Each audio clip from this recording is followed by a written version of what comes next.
Greetings, everyone. I'm Luke Bryan Smith, and welcome to Enlightened, Empowered, Evolved. Hope everybody's doing well. Wait, I know everybody's doing well, and everything is unfolding perfectly. Today, I'm excited yet again. I got another amazing person, an amazing woman here today to talk to us and inspire us. And I read her bio and it's just got me all excited and just ready to go. Her name is McCae. And before I let her talk to you, I'm going to read a little bit about her. And like I said, and excite myself and you when you hear this. Now, McCae helps CEOs and executives find more time for fun and family, and even themselves without costing productivity in business. She began her practice after spending nearly a decade ill with chronic disease. Amy went to the bathroom 30 to 40 times a day and saw 9 urologists. None helped. One day, she was too sick to take care of her newborn baby, and that day changed her life forever. Amy went looking for healing in places she never knew existed, and she found it through fitness, nutrition, and meditation.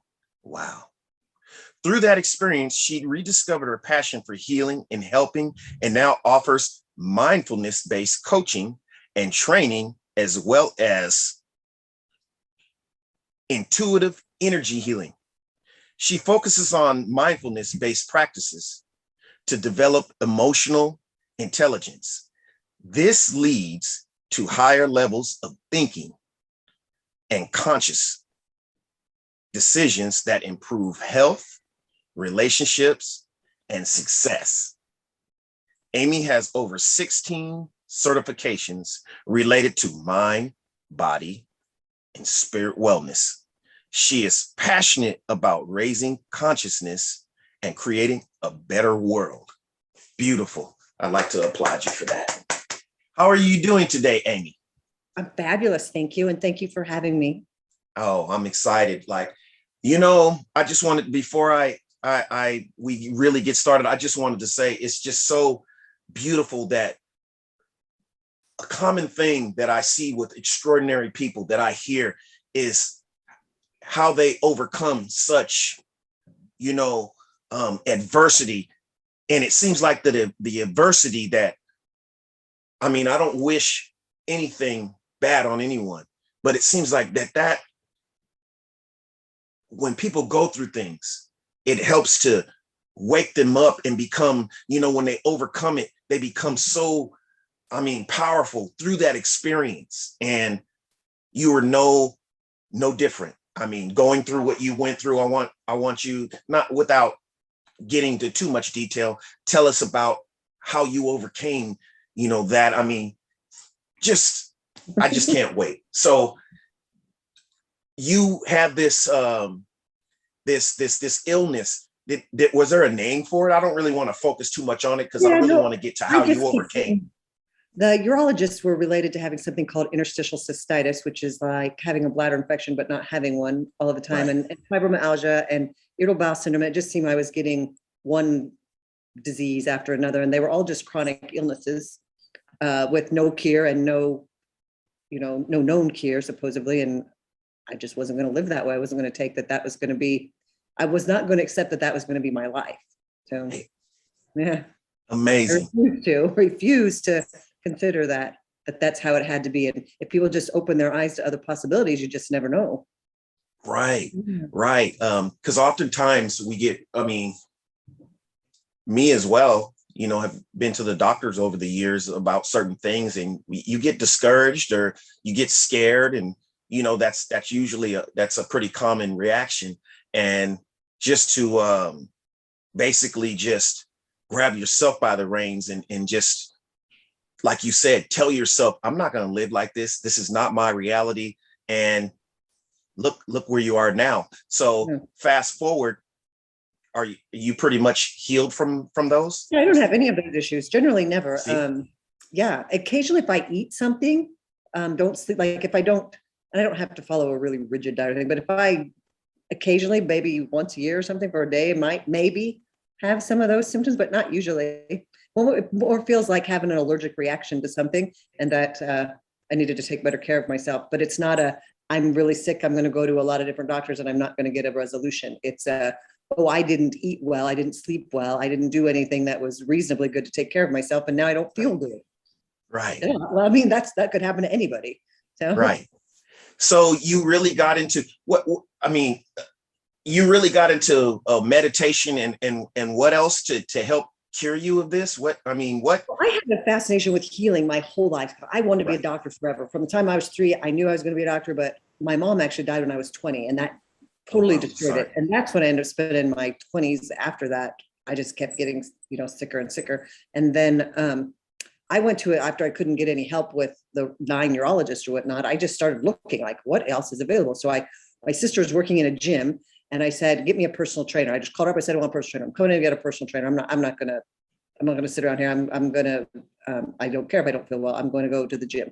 And I found a doctor who had left her traditional practice and had started a new place, was very new, especially in Omaha. This was 15, 16, 17 years, maybe 17 years ago. And she introduced me to something called a modified elimination diet, which I did for 30 days, the first 30, and I thought it was just going to be this temporary thing. I'm like, I'm going to do this for a month and I'm going to be fine, or I'm going to be done with it because it doesn't work. I felt so much better after that month that I suggested to people all the time, of course, check with your doctor and whatnot. And but all it does is eliminate common allergens and get rid of the crap that's in your food, like the hormones and antibiotics in meat, the nitrites and nitrates in deli meat, those sorts of things. Wheat and gluten and dairy are common allergies, and I'm not saying you can't have them, but for me to get rid of a lot of that stuff and only have it minimally, I feel freaking amazing, and it doesn't feel like a sacrifice to me at all. So, and nowadays there's so many alternatives. And what is the name of that program or diet? It's called a modified elimination diet, and you can Google it and get a copy of it. Modified elimination diet. Yeah, I really wanted to highlight that because I know. Just in case there's some viewers that see this and they have something similar and they're looking for answers. Modified elimination diet. It's highly recommendable for anyone that has any sort of chronic illness, or because it will highlight any food sensitivities or any allergies or anything. And only you can find out in a couple of weeks' time. Realistically, I had 30 days and I felt way better. And meditation just kind of came. It was a couple of years after that before I really got into it. Wow. Yes, I meditate daily myself. So I do understand. And since I started, I mean, it's just totally, I'm just a totally different person. And I just look at things just totally different. And isn't that incredible? Yeah, that's what it's your whole perception of the world changes. Yeah, it does. It does. Perception of people, of events, of yourself. Yeah. It is. It is. And it doesn't mean that I don't have any adversity at all. It just means I'm better equipped to handle it. Yes. And to go through it and to grow from it and to seek solutions like yourself. I mean, I think that's so amazing that you were strong enough and just you weren't going to take that and settle for that. And you sought solutions and answers and you found it. And that's amazing. And from you finding those answers, you can pour that out, that information, that insight of what worked for you. And who knows, it will work hopefully it'll work for, thousands, maybe millions of others.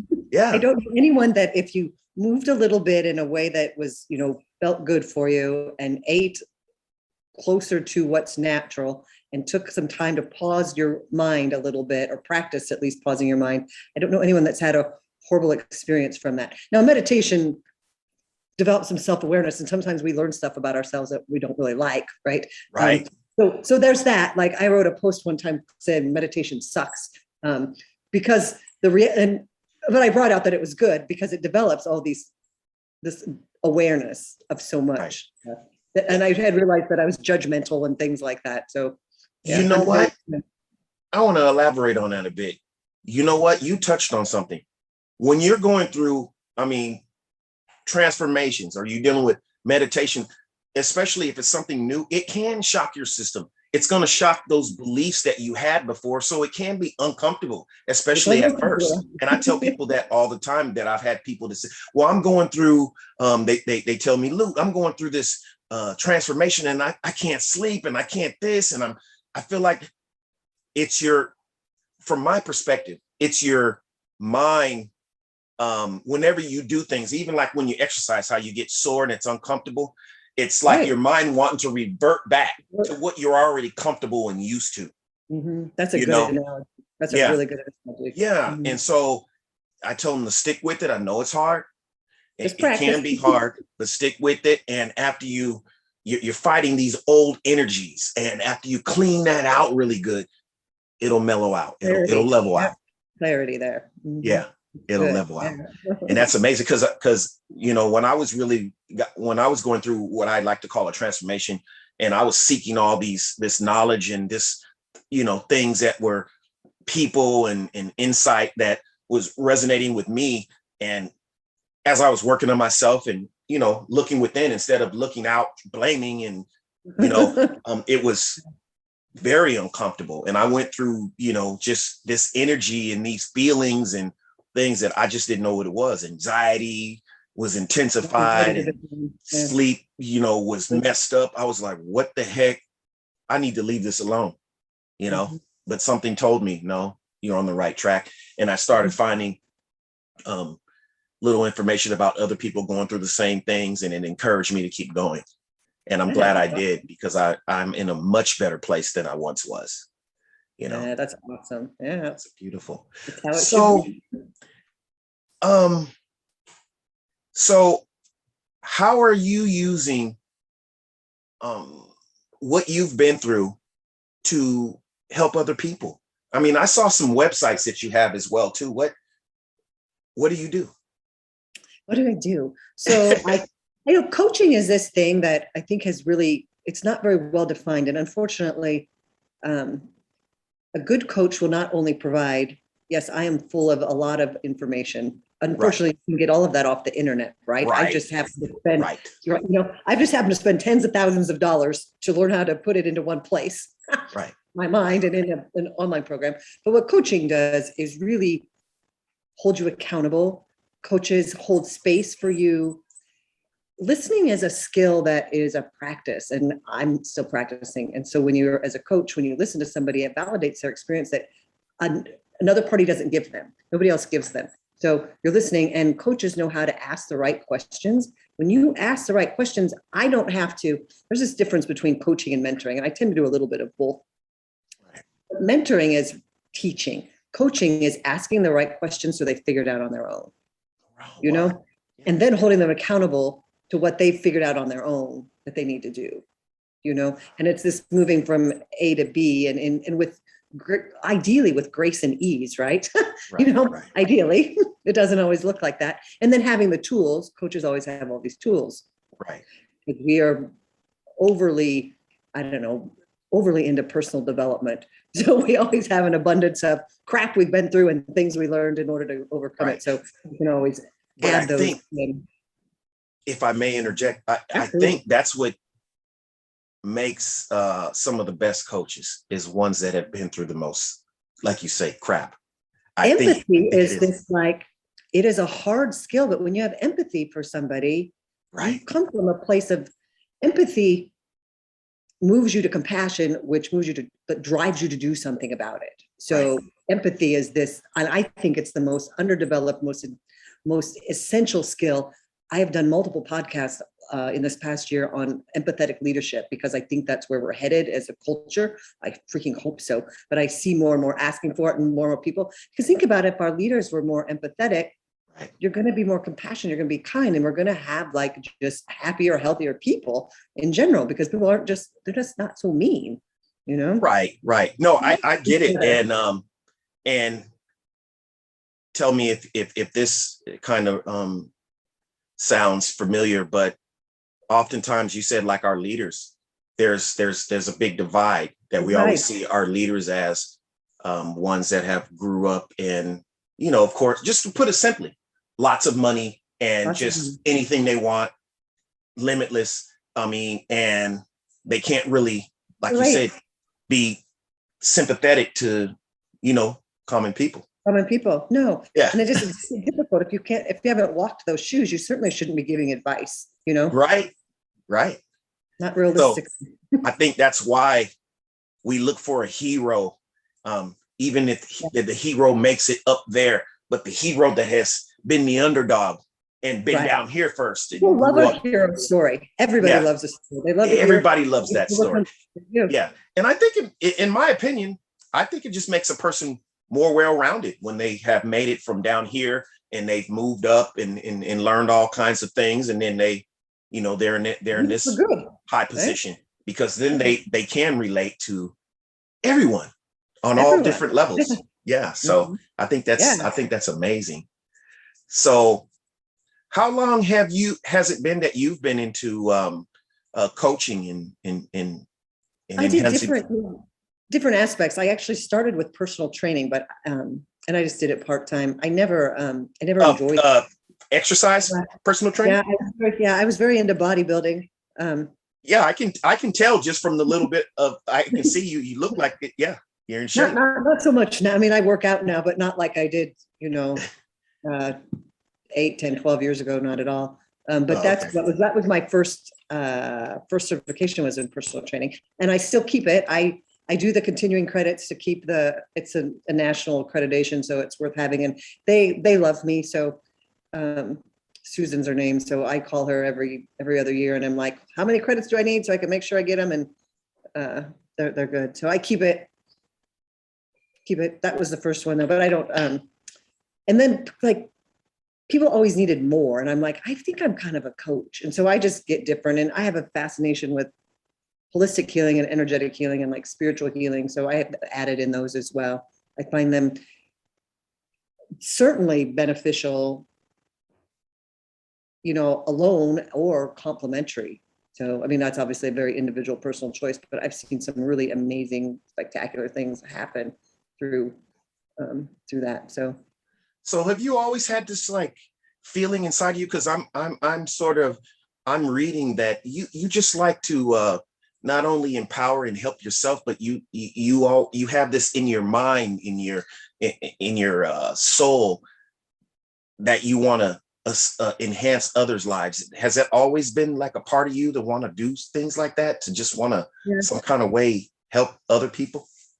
Yeah, it was really, I think my only, as a child, you have this limited perception of what that looks like. And I grew up in a really small town in a really limited kind of environment. But so in my mind, it was healing, and it meant being a doctor. Yes, you mentioned that. That's right. Yeah, that's all I could ever. And the types of physician I might it was a brain surgeon, a neurosurgeon when I was 10, and it was an anesthesiologist. It's funny because then it was an anesthesiologist when I was in high school, and I kind of thought about nursing too, and I did none of it. I didn't do any of it. But my real passion is still in neuroscience and brain and the function of the mind and consciousness. Like it's funny that looking back, but it took until I'm 47 years old. It took until I was in my 40s to really like connect those dots and been like, oh, that's always been there. It wasn't just healing. You really had a thing for the mind, Yes. And and it looked like the brain from my limited perception as a child. It was a brain, but it's not just, it's mind and consciousness and all those consciousness, things. Subconscious, conscious mind. Yeah. Yes. Right. Yeah. Yes. More. Yes. A lot of information has been coming to me lately on the conscious and subconscious mind and just how it works and giving me a better understanding and just more clarity. So that is an amazing, thing to want to know more about, to educate yourself on, and to want to study and reach out and help other people in that regards as well. But that's totally amazing. So you do a lot of podcasts, or if I get invited, there's very few I've turned down because I guess I'm fortunate enough to attract, and I guess it goes in spurts. This year, I think because everybody's been online, I feel like I've done a lot, and they're not on my website. I have a list of about 6 that need to be uploaded to that website, but I just haven't gotten around to it. And it's good when you do it, you put them on there and then your website boosts to the top when you have those links to all those other podcasts. So when I have podcasts on there, the guy that manages my website, he's like, I want all the links, Amy, because it helps your website with search engine Right. optimization. So get me the links. And I have a list. I just haven't. When I send him stuff, I send him like pages of stuff to change for me. So I need to just get all my pages. It's on my list. Get all the pages of stuff and have it redone because I update it like twice a year pretty extensively. So Wow, that's amazing. So yeah. So what I was going to say, so you have your own website. There was another link there. What was that I one have too? I have two websites. One's kind of more on corporate mindfulness training, and then the other one's my very locally Omaha based. Most of my clients, Omaha clients, find it that way. And then the other link is I started a new business model in order, this pandemic has changed the way everybody does business and how Does everybody's business, online. right? So especially service-based industries and wellness, wellness-based. So I part of this new business model includes a Facebook group, and this is a free Facebook group, which helps me to get in front of an audience, be able to, and I'll invite people like you into not this group, but the other group, which will be a paid group eventually. But I want to Right. have the people that I've done these podcasts with come and like share what they do and stuff in the Oh, other right. group. That sounds Yeah, great. if you want to. Yeah, of course. But I'm like, Absolutely. I get to talk to all these people that invite me to be on their show stuff. So I want to, when I'm in a position to be able to do that, I'm going to do the same. But the Facebook group is called Mind Masters, and I'm started doing a weekly meditation. There's access. It was accredited, but the organization this past year closed. It's in the UK, was accredited. It's called Mindfulness Matters. It's an online course, an 8-week online course. It has audios and worksheets and videos and everything. So if you're in that group, I give access to the first 2 weeks. There's my Stress Less Now guide. There's a 3-minute audio. There's a weekly Yes, send meditation me, every be week. sure, yeah, be sure to I'll send post me it. the link to my to Messenger, and I'll be sure to go into that group as well. Yeah.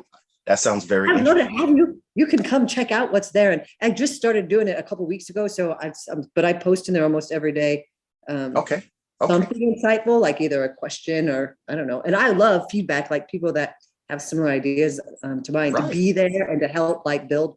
I'm hoping to Right. build a really nice community Sort of there. like a mastermind type. Yeah. Mastermind type And thing. that's how things cultivate and grow, just Yeah. like that, from other perspectives, people giving you different ideas that maybe you didn't think about, or maybe it doesn't resonate with you at the time, but Later. it may later, as you expand. Evolve. So, Yeah. because I've had that happen to me where I've had people tell me things and I'm like, oh, no, no, no, no, no.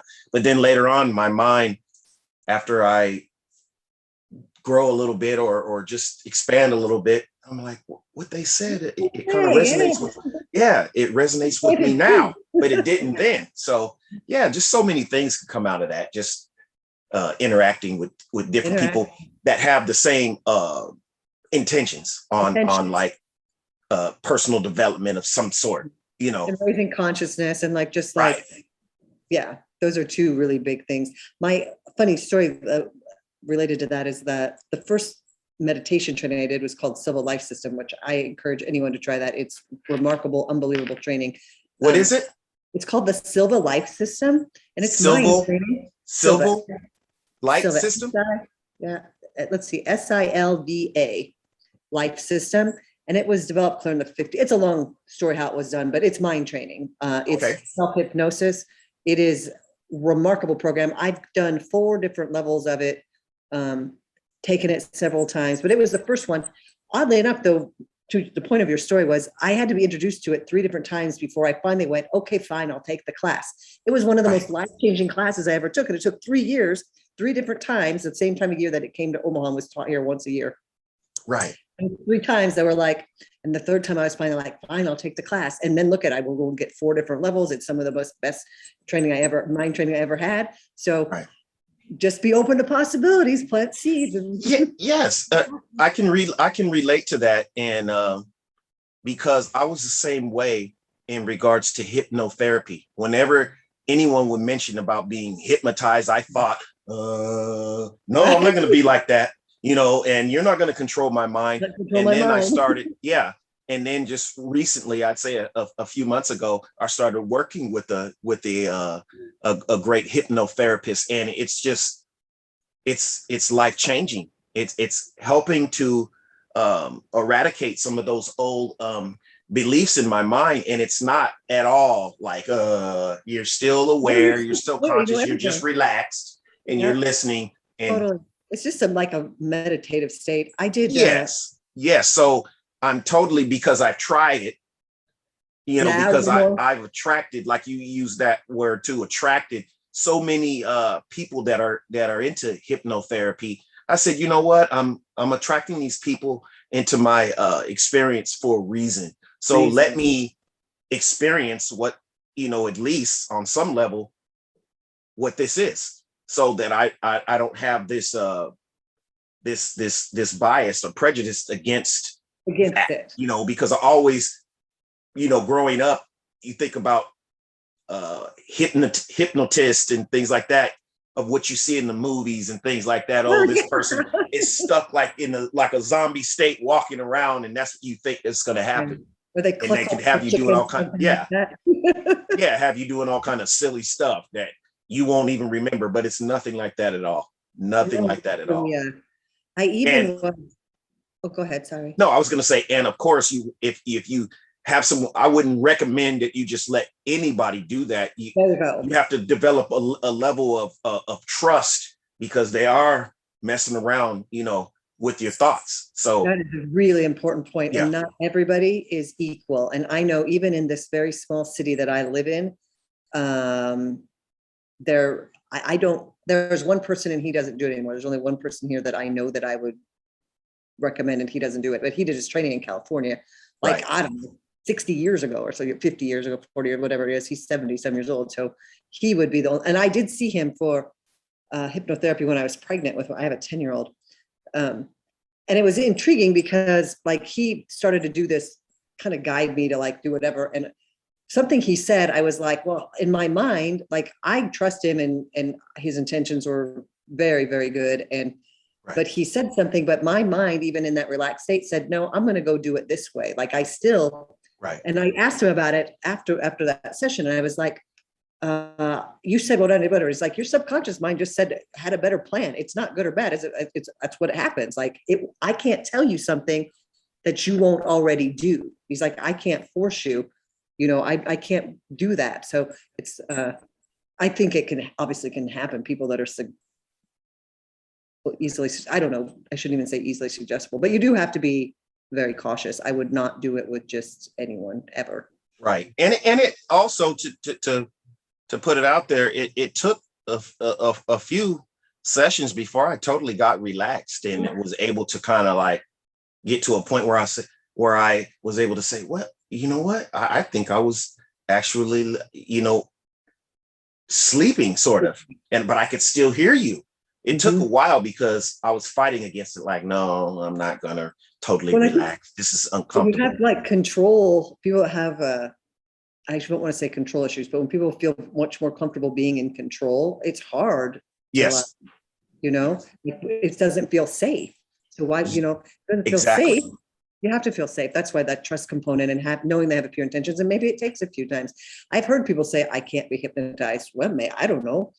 Maybe they just didn't have a good rapport, and maybe it was a bad hypnotist, hypnotherapist. They're bad ones You know out there. what? You said some key elements. Good rapport with the person. You got to feel comfortable.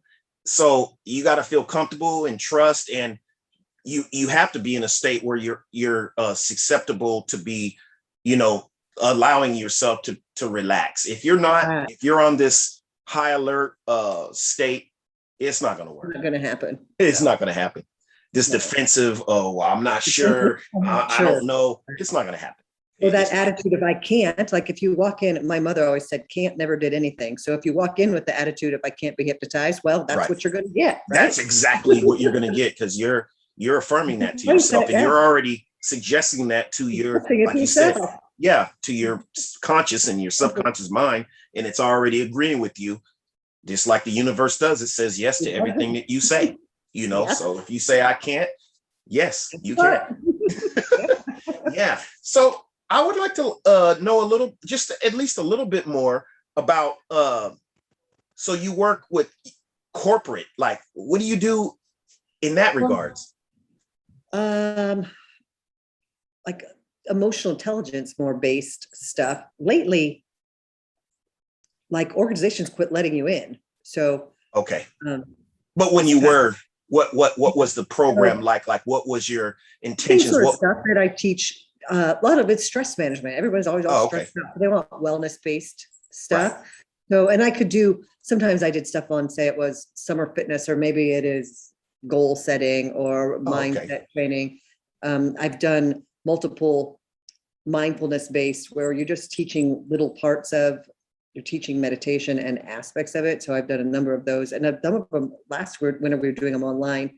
But this summer, like, it just kind of everything halted. I think everybody was like, Yes. "We'll be back to having life." So Yeah. nobody wants to deal with any of that. So Right. I don't blame them. Yeah, a lot of things changed. I mean, some for the worse, some for the better. But Yeah. you know, I'm a firm believer that the way that I am becoming and still working, but whatever happens, I embrace it like, okay, it's supposed to happen this way. So let me make the best of it and see what I can do and see what I can do. And, you know, oftentimes, I mean, no matter what, stressing about it is not gonna change anything. So I just embrace it like, Doesn't make it okay, better. you know, I had these plans to physically go and do this and do that, and I had to put a halt to that. So I started focusing a little bit more on my social media presence, and then developed the show Enlightened, Empowered, Evolved, and you know, started to attract and you know, amazing people like you, such as yourself, and just wanted to highlight, you know, the people that need to be highlighted. Other than, you know, I mean, we see our athletes and movie stars highlighted, but what about, you know, The everyday people doing the it. everyday people that are doing amazing things, or their intentions are amazing, and they have this, you know, this mindset of growth and and uplifting the planet, the people on the planet, and humanity. You know, I want to, Yeah. you know, continue to highlight that as well, and share that information as best I can. So that's where I developed, you know, this idea. So, I and love I'm it. just, yeah, it's amazing, and I'm meeting such amazing people that, and again, I have to say that, you know, I have to thank this technology the way it is now. So beautiful. I wouldn't even thought, you know, this is like the cartoon, the Jetsons back in the days we used to watch. I mean, they Yeah. could talk to people on their screens and things like that. Never thought it would happen. Never And thought look, that would happen. It's yeah, what we do now all day look, long, right? yeah, now look, we could just talk to people wherever they are, you I know, talk to and people all across the world. Like every week, I'm sure I'm on the phone to somebody else that's in another part of a lot of times another part of the world. If I don't see them Zoom, I am messaging somebody across the world. world. That is so, World, I which a mean, year ago wasn't. I was curious about it, but I had no idea that that's right. how that would become. Right. Yeah. And you know, it's like all like changes. At first you're reluctant, like I'm comfortable where I'm at now. I'm okay with I'm just now getting comfortable with emails. So Right? I'll stick to my Like emailing email. or my texting. I'm just getting comfortable with Texting. that. So now you're telling me I can do this stuff I don't even want to mess with that. I I don't was even want like to that. mess with it. Yeah, I was like that at first too. I'm not doing no Zoom and all that. It's too complicated. I can't figure it out. I And felt that way too. yeah, yeah. Yeah. So man, it's amazing. So how can I'm gonna put the links that you shared with me on this video when I upload it with the description of the video and in your bio, amazing bio, of course. But if you could just tell us again how to, you know, maybe a couple of the platforms that people can see, Sure. you know, see what you have going on or get a hold of you or whatever. Sure.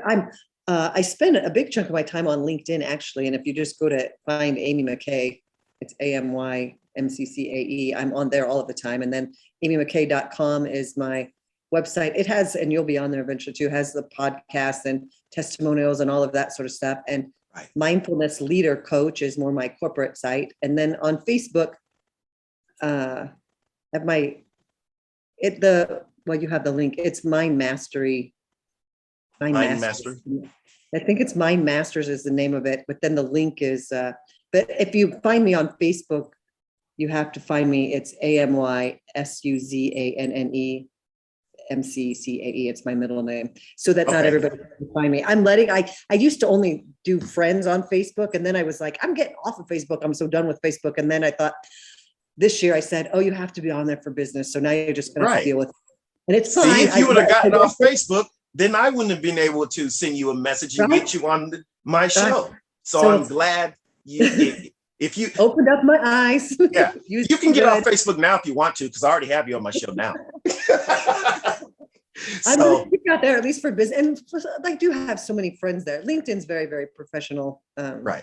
But I have really great conversations there, and I learned so much because there's so many people there. I managed to stay out of the drama. You know, when there's friends and family, there's always a little bit of emotional connection. So right. It's a little bit separate. And my friends and family are on Facebook, and they don't always agree with what I do. So, and I don't really care. You see, I resonate with you then, because I don't want to get too much into it, but I've created a little bit of distance between certain family members now because of that, you know, and I'm not casting any judgment on anybody, but some people don't, they're in this box and they don't understand anything outside of that box, and they don't put themselves in a position to understand or want to figure it out. So it's easy for them to just cast judgment or put a label on it as something bad or whatever. It's easy to be superstitious and like that. So, you know, with that being said, I just back away. You have to be authentic. Work on myself, and that's all I can do. This resonates with me, my heart, my soul.